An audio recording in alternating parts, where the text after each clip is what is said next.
Hey,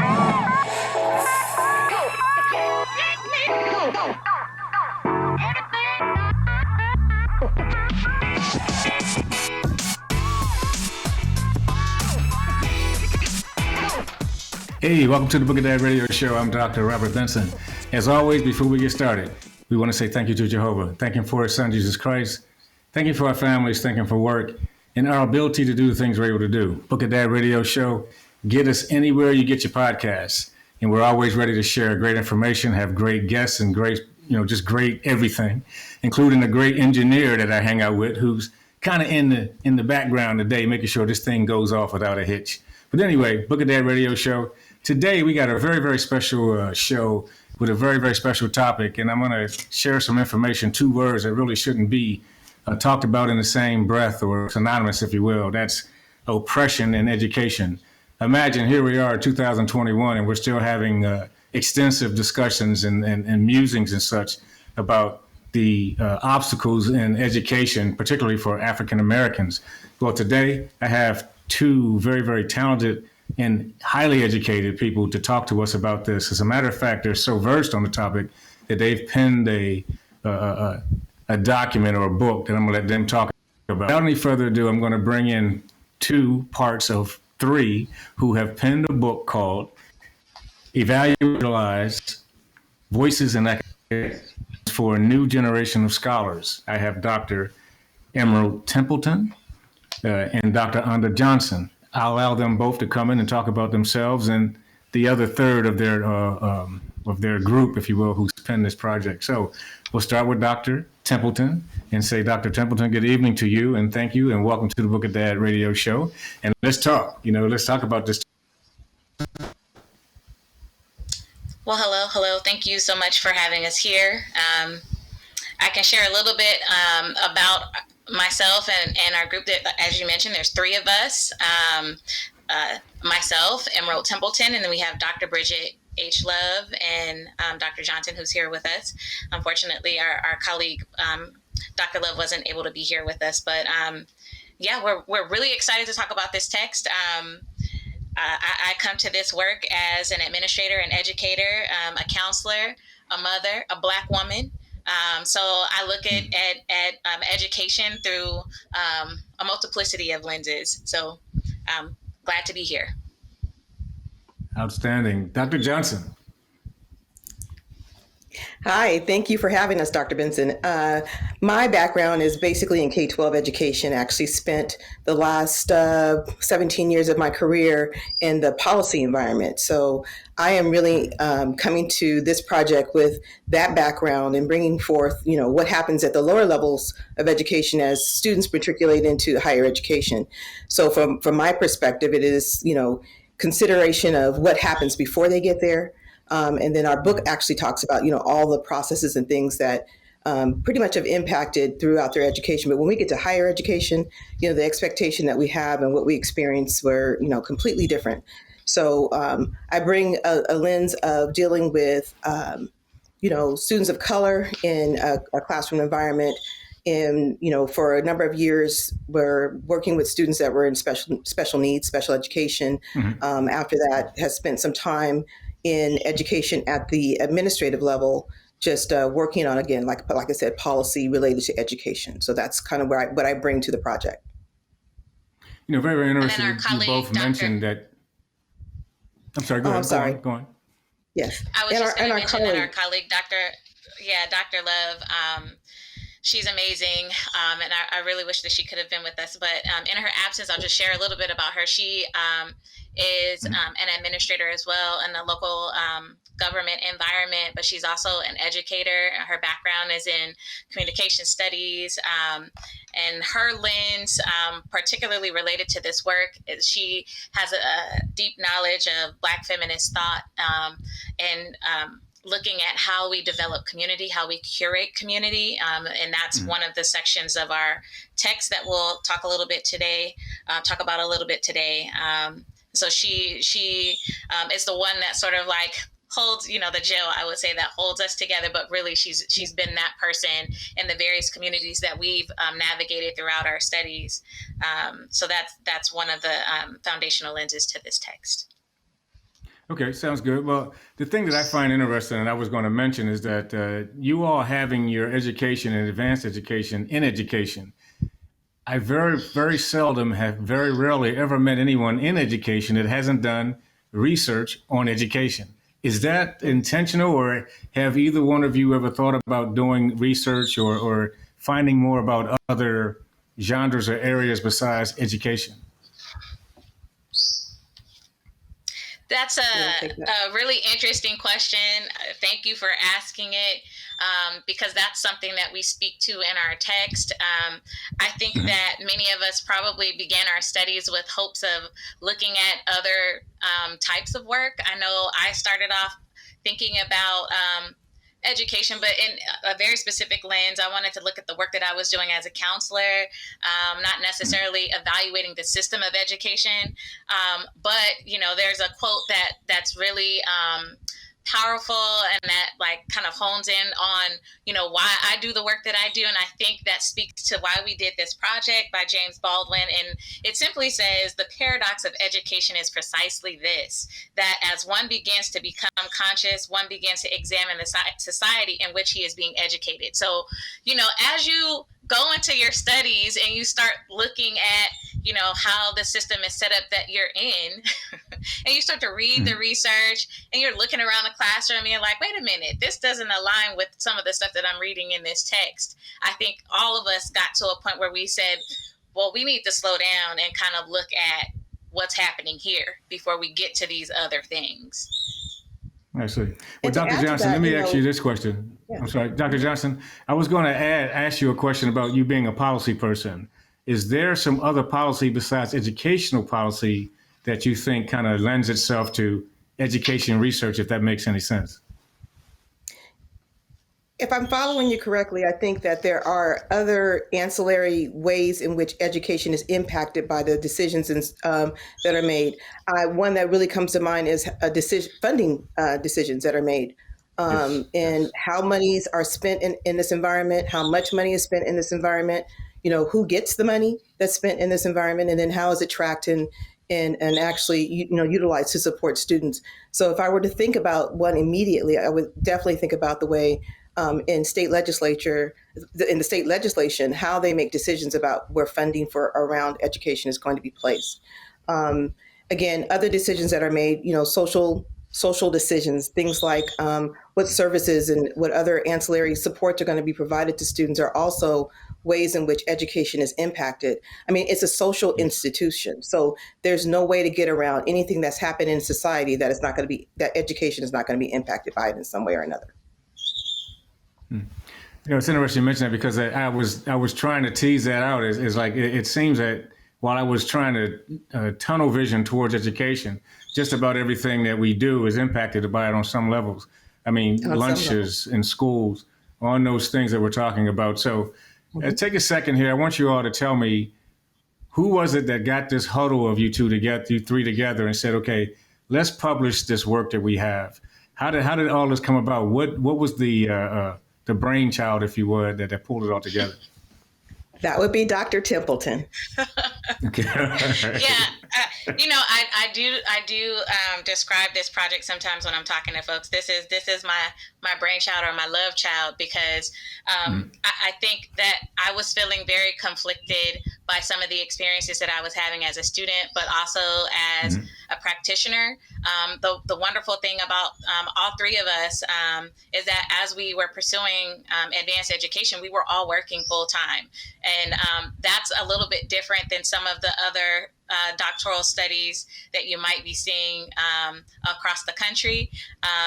But we were working. We were, in education in different places at different levels. And so I knew the type of work that I was doing on a day-to-day basis. And then I was getting in the classroom and seeing, theory, reading legislation, and kind of wondering, like, why are these systems so disconnected? And then particularly, related to your previous question about how these things might be connected to other areas of society, when I started looking at, how this country defines the pillars of the society, being education, or, family and community, government, there are all these different pillars, they were kind of, there are some depictions of these pillars as being equidistant. So they're looking at these pillars of society as being equal or at the same level. But I do think that there are some things that kind of, have these kind of trans platform effects, right? Education is one of those areas. I think that because we're in a society where there's compulsory education is required for your child to go through the K-12 system, or you could be fined or, criminalized in some other way. We see how these other pillars of society are kind of melded into education, and it really affects, as Onda mentioned, funding policy in different ways. So I would, look at our system of education as how it might impact, healthcare, or how it impacts, housing, or, all those other things. Okay, so why don't we take a quick break and we'll pick back up where we left off with this. This is Dr. Robert Benson with the Book of Dad Radio Show, and I'm talking to Dr. Emerald Templeton and Dr. Onda Johnson about this great project that they put together. And we can talk about education forever, but we got to take a quick break, and we'll be right back. See why listeners from over 150 countries around the world follow the Book of Dad Radio Show. Join Dr. Robert Benson and Eddie G as they chat with special guests who share their stories and information that will change your life. Watch and listen on lifeandspiritonline.com or subscribe to the Book of Dad Radio Show on Apple Podcast, Spotify, iHeartRadio, or wherever you get your podcast. Brought to you by the NASCA Network.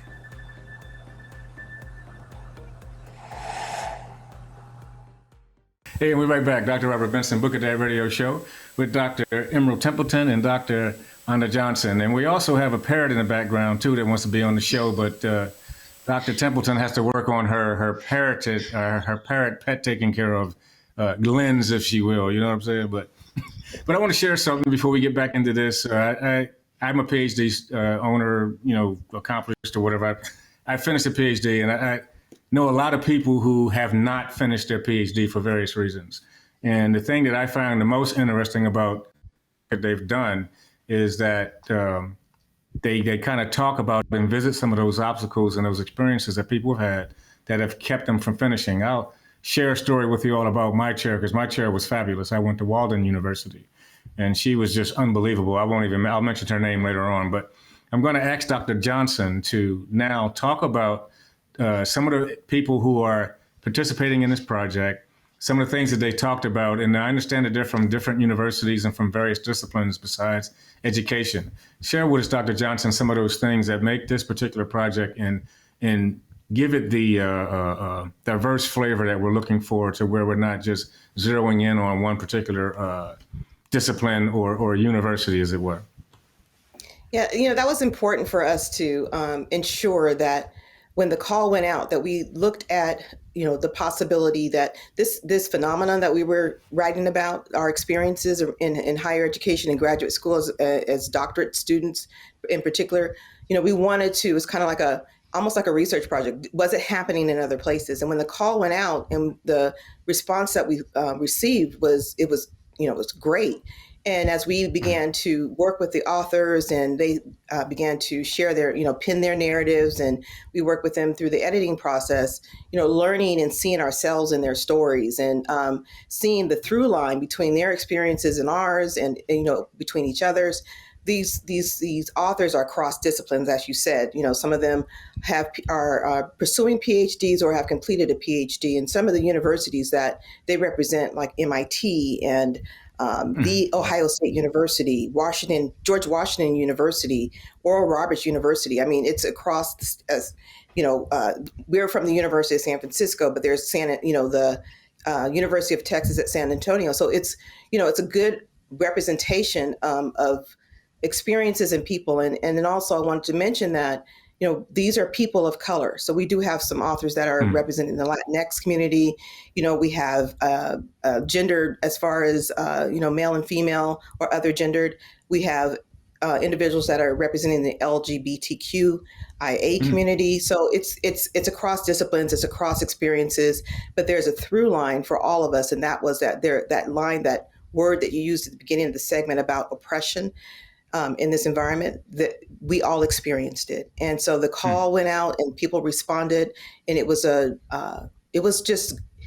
a cathartic experience to be able to walk through their experiences together. We kind of leaned on each other. We learned from each other. We, shared and, held each other up. Those that were still in the process of finishing up their degree, we, have been supportive of them to get them through it. And it's just been an amazing experience to have gone through this process and on this project. It's very interesting. This particular process, if you will, smacks to me of one of my favorite movies, and that's the Freedom Riders.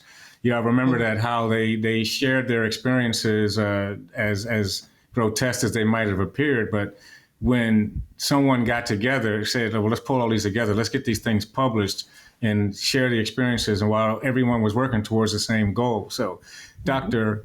Templeton, let me ask you this, because you, as you said before, this was your brainchild. You kind of started things off with this. Talk to me about the peer review aspect as far as this was done. Certainly, you all ran this through some folks who said, okay, yay, nay, or made some recommendations here or there, or some probably just didn't know if it was a good project to do at all. Thank you for asking that question, because, I think that the beautiful thing about this project and something that was a little bit different is that we were really aiming to challenge the traditional notion of what scholarship is. Because a lot of the work that we read, the articles that we have even been writing, the research that we've been doing, there's this peer review process that is very steeped in this white ideology, this dominant ideology which determines who can do this writing, who can engage in this research, and it's very stringent, and it often doesn't honor the experiences that we have as Black people, as people of color, as folks who exist on the margins. So with this project, we were aiming to highlight the narrative. So when you read the text, you'll see there are very intimate stories about people's experiences. We do think that it's still very scholarly because it's an engaged process that involved a lot of deep thought, where we're talking about the experiences that we have navigating this system. So this is our scholarship. So in terms of the review process, there were 3 of us that were, kind of holding this project together. So we did the initial call. We got the chapters in. We set some guidelines, a structure around what we'd like the chapters to look like. And essentially, we wanted to highlight the stories. So we tried to eliminate all of the other things that you might see in a traditional, research project, whereas you have to have citations, and you have to, include other people's work.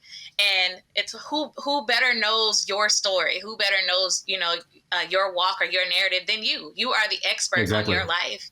And so we wanted to highlight the voices of the folks who were in this text, are contributing authors. So we asked them not to include, citations or references to other, research works.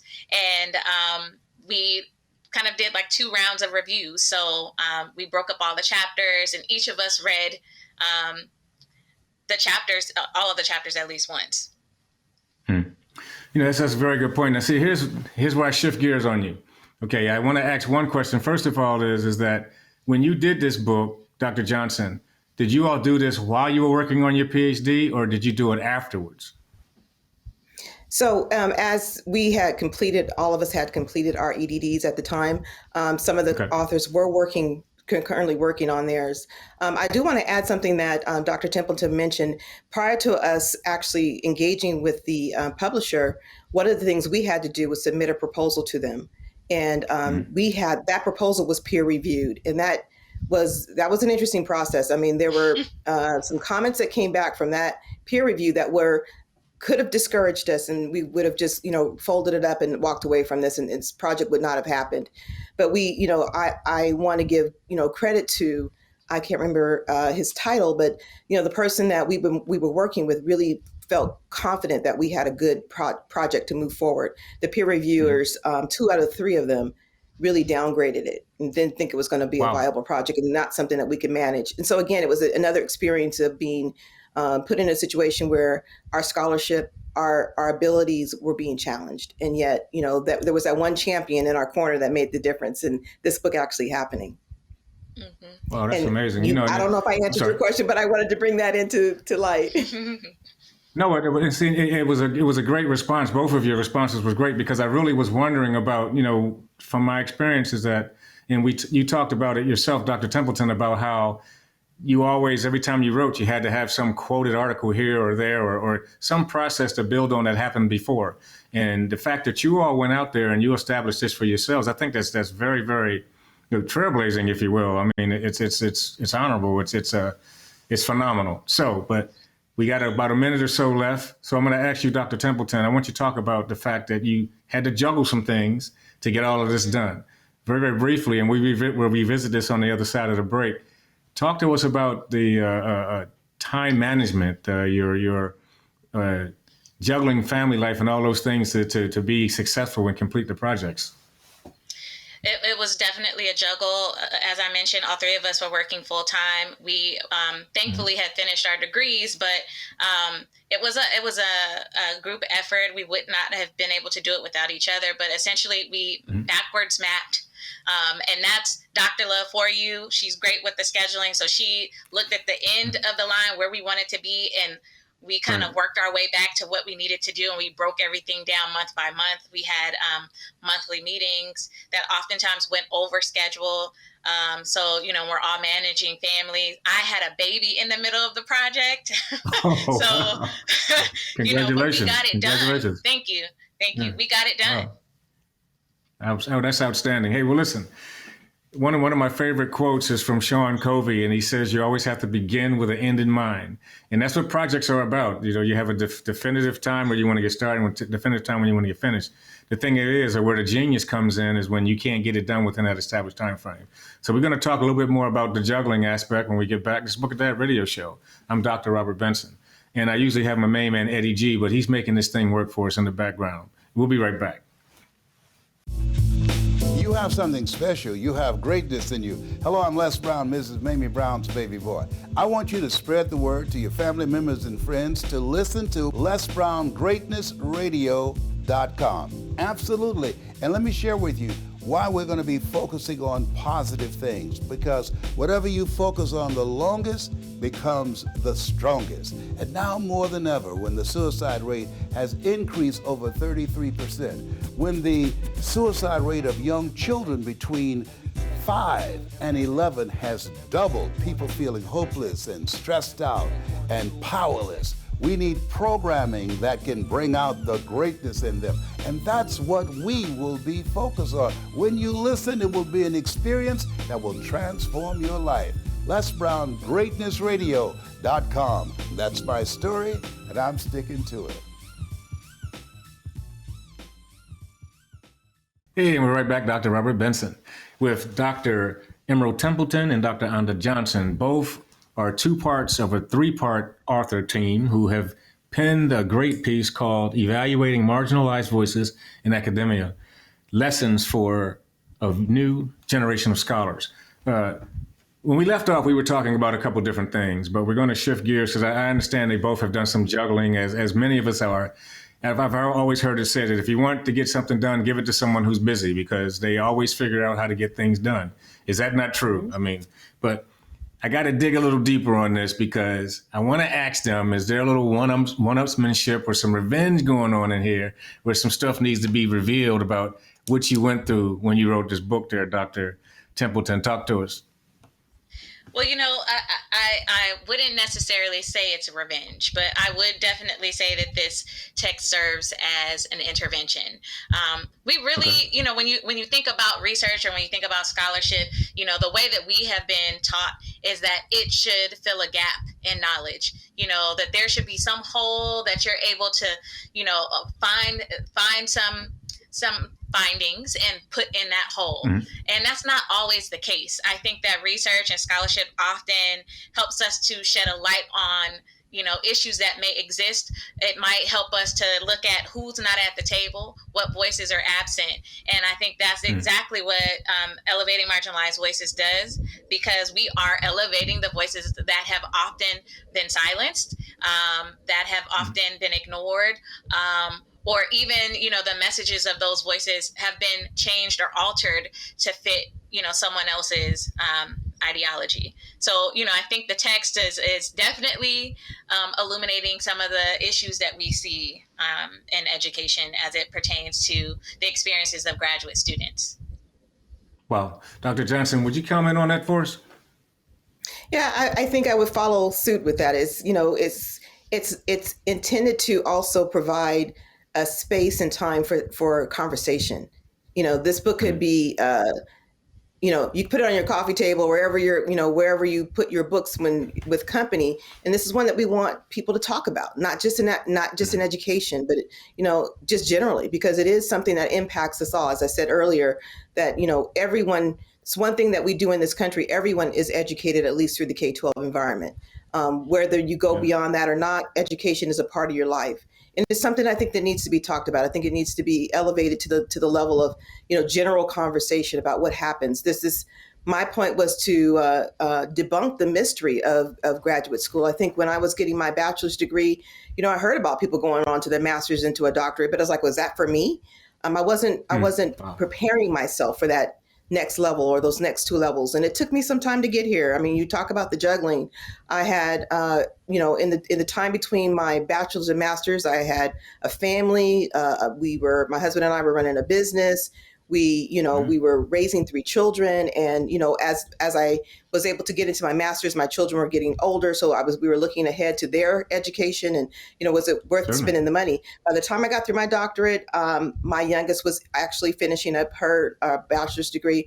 But them seeing me go through this process and juggling work and family and business and all the things that we were doing really, was what I intended for them to see. I did it so that they can see that there's no mystery in this.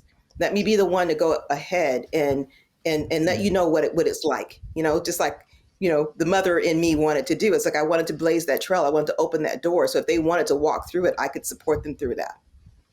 Absolutely. That's such a great point because, our last 2 first ladies have been highly educated women and who have set the examples that both of you are talking about. Dr. Joe Biden, Michelle Obama is a Juris Doctor. I mean, that type of juggling, as you said, and setting that example, trailing that blade or blazing that trail for your kids to see is amazing.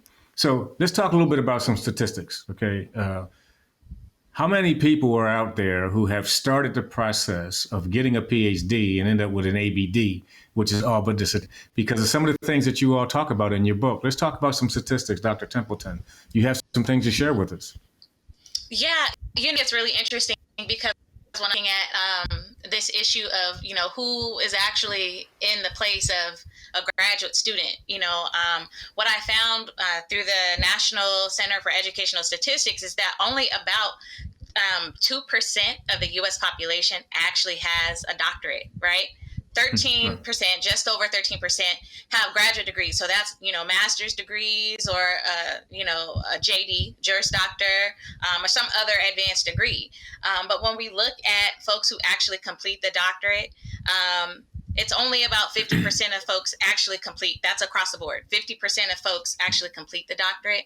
And when we start breaking it down, we start disaggregating the data by racial and ethnic groups, we see some grave disparities that were just shocking to me. When I look at the 2% of folks who have a doctorate in the U.S., only about 2% of that are Black or African American, right? And that's shocking to me. And out of the folks the Black folks who actually go through a program, a doctoral program, many of them don't finish. Many of them are ABD. They stop at the master's degree level, because of all kinds of reasons. A lot of it has to do with the environment, the climate issues that they face, financial issues. And again, as we mentioned earlier, some of these systemic issues are connected. You know, the experiences that they are having in terms of being able to eat and obligations for work and obligations for juggling family are often competing factors when it comes to their education. Absolutely. You know, the thing I would also like to do, take this just another step further and talk about African Americans or minorities in general in higher education as tenured professors and things of this sort. Dr. Johnson, talk to us a little bit about some numbers that you're aware of African Americans who are actually tenured professors or who are working at schools at that level. They're not where, you know, they aren't such a rarity, or are they? Right. You know, I just recently was listening to a podcast and understood that from the one of the presenters or facilitators asked the question about, you know, how many faculty members, Black faculty members, specifically African-American women, are in tenured positions in higher education. It was related to the Nicole Hannah Jones issue with her not receiving tenure at UNC. And so the person that, I don't have the data myself, but the person that represented it said it's about 2%. So this 2% number is really prominent throughout a lot of what we're talking about. You know, such a small number is representative. I mean, and it's reflective. If you think it's only 2% of people across the country have doctorates, and then you narrow that down to the numbers that Dr. Templeton just expressed for brown and Black people, for Black people in particular, it makes sense that there's only 2% possibly in tenured positions across the United States that are Black women. Mm. You know, and I appreciate you telling me, because Black men, it's even less. When you think about Black men, it's even less. You know, you read my mind, because I was going to say that very thing. But I will say this, and I'll share this on the podcast, is that I finished my PhD from Walden University, and I was very, very fortunate to have a great chair. She was also my mentor throughout the program, Dr. Carol Kurt-Swanger. I'll mention her name because she was even medically incapacitated on some levels. I don't want to share too much about it, but she made sure I finished. And she was like a beam of light in a lot of different scenarios that people were experiencing that you're talking about right now. So I just want to take this opportunity, because we're talking through this venue, to thank her again. Hey, thank you for making sure I finished. Dr. Kurt-Swanger, you're a good person. But anyway, and it's the reason why I make sure that people around me understand just how important education is. Some people get tired of me talking about it. I mean, it's just the way I am. But anyway, Dr. Templeton, I'd like to give you a second to offer a closing thought, and then Dr. Johnson, you do the same. And we'll close out the show. Thank you so much for joining us. You know, what I would encourage people to think about, and even to consider, you know, engaging in some research around and some work around, is how race is such a foundational factor in this country. And when we think about race and education, those things are definitely interrelated. They're so connected, just like any other system in this country. And when we think about who actually gains access to our systems of education, who matriculates, who navigates through these systems, the outcomes, you know, an educated Black woman or man, someone with a bachelor's degree, compared to an uneducated white woman or white man, so someone who only has a high school diploma, there's still pay inequity. We still make less than they do with more education, with more experience. Even if we come from an affluent family, and they don't, they still have longer lifespans. They have better health. They have generational wealth that they can pass on. And so those, again, all these systems are so connected. And I think the powerful thing about this work is that it highlights that, as Dr. Johnson mentioned earlier, these are issues that exist and that persist across the board. So there are folks in this text all over the country.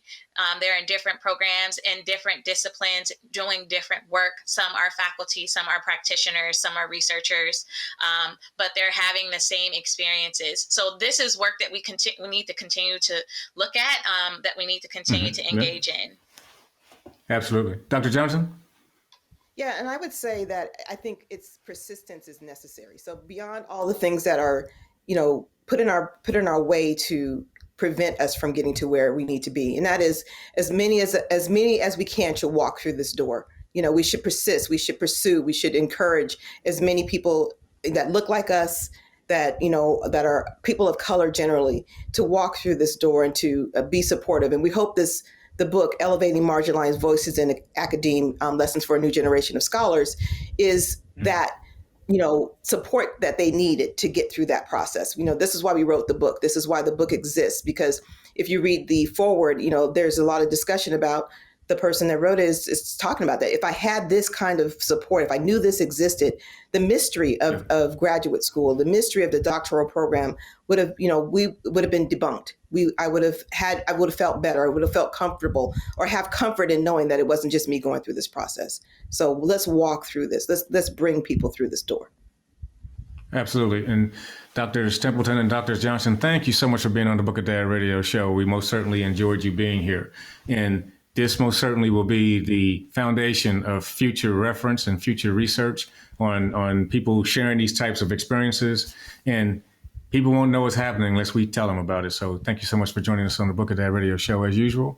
Like I say, get us where you get your podcasts. Check us out. We really enjoy having you listen to us because, again, we have great guests and great topics. And as usual, I'm going to close out the show with a quote. And today's quote is not mine. It's simply this. The mind is definitely a terrible thing to waste. Look at that, Dr. Benson, and we'll talk to you next time.